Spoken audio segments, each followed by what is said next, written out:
Assalamualaikum warahmatullahi wabarakatuh. Selamat pagi, salam sejahtera buat kita semua, salam sehat selalu dan salam luhur. Baik, kita kembali lagi pada mata kuliah isu sosial dan praktek profesionalisme. Pada pertemuan sebelumnya, pada video sebelumnya, bahwa kita sudah pernah membahas mengenai kode etik profesi, yang mana pada penjelasan kode etik profesi tersebut, ya, kode etik profesi merupakan suatu peraturan, yang mana peraturan tersebut sudah disepakati, sudah disetujui oleh suatu komunitas, suatu perkumpulan, yang mana normal tersebut digunakan untuk landasan untuk bertingkah laku atau berperilaku di dalam suatu komunitas. Nah, jika ada yang melanggar dari kode etik tersebut, itu akan dikenakan sanksi. Pada video kali ini, kita akan membahas dan mengkupas mengenai pelanggaran, sanksi dari pelanggaran kode etik. Yang pertama ada sanksi moral, bahwa sanksi moral ini merupakan suatu sanksi yang diberikan dari pelanggaran kode etik. Dan yang kedua merupakan sanksi yang dikeluarkan dari suatu organisme.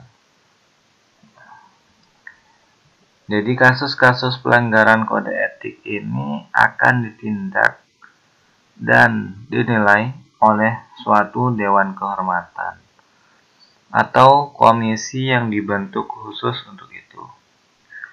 Karena tujuannya adalah mencegah terjadinya perilaku yang tidak etis.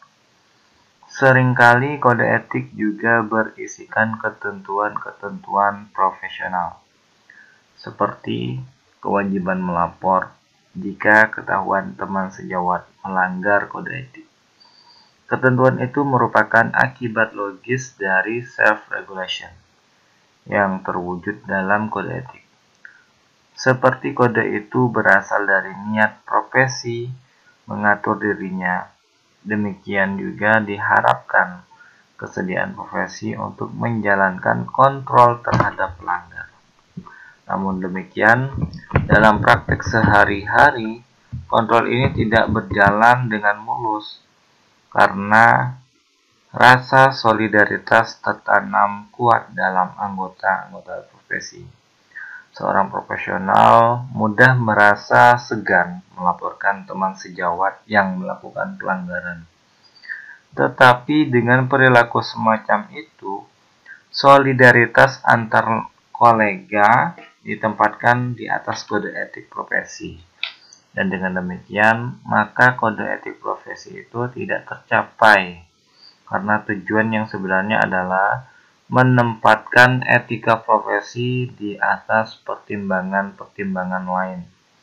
Lebih lanjut, masing-masing pelaksana profesi harus memahami betul tujuan kode etik profesi, baru kemudian dapat melaksanakannya. Kode etik profesi merupakan bagian dari etika profesi. Kode etik profesi merupakan lanjutan dari norma-norma yang lebih umum yang telah dibahas dan dirumuskan dalam etika profesi. Kode etik ini lebih memperjelas, mempertegas, dan merinci dari norma-norma ke bentuk yang lebih sempurna. Walaupun sebenarnya norma tersebut sudah tersirat dalam etika profesi. Dengan demikian, kode etik profesi adalah sistem norma atau aturan yang ditulis secara jelas dan tegas, serta terperinci tentang apa yang baik dan tidak baik, apa yang benar dan apa yang salah, dan perbuatan apa yang dilakukan dan tidak boleh dilakukan oleh seseorang profesional. Nah, itu pemahaman dari kode etik profesi dan juga pelanggaran-pelanggaran, sanksi-sanksi dari pelanggaran kode etik. Jadi sebenarnya kode etik profesi ini kalau anggota-anggotanya itu memahami betul tujuan dari kode etik profesi, baru kemudian dapat melaksanakannya. Ya. Kadang ada seorang profesional itu karena yang melanggar itu merupakan teman ataupun teman dekatnya, sehingga seorang yang profesional itu merasa segan melaporkan untuk melakukan pelanggaran.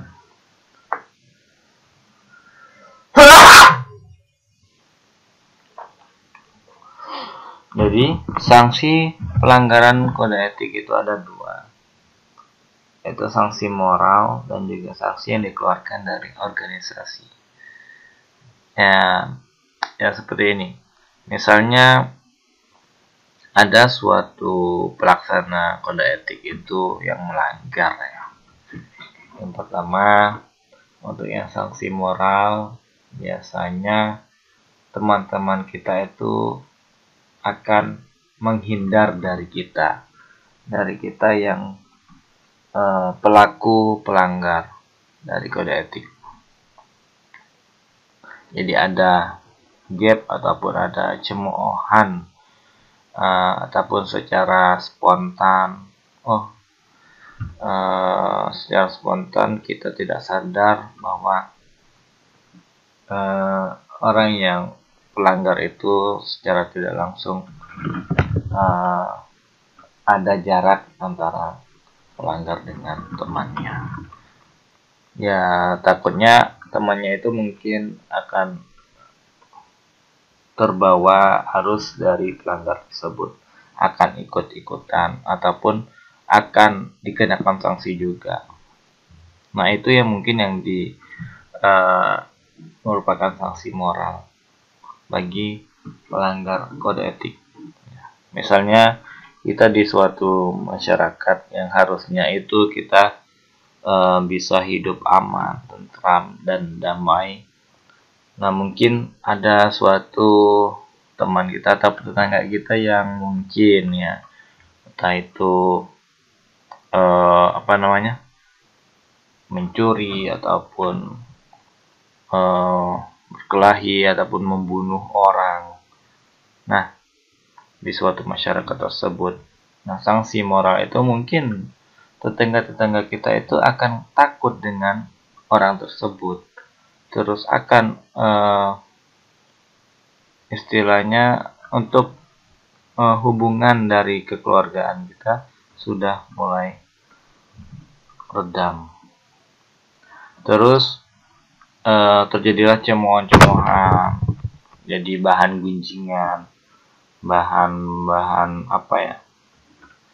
bahan-bahan gosip orang, bahan omongan orang. Nah, itu merupakan sanksi moral yang diberikan bagi pelanggaran kode etik. Nah, yang kedua, sanksi yang dikeluarkan dari organisasi.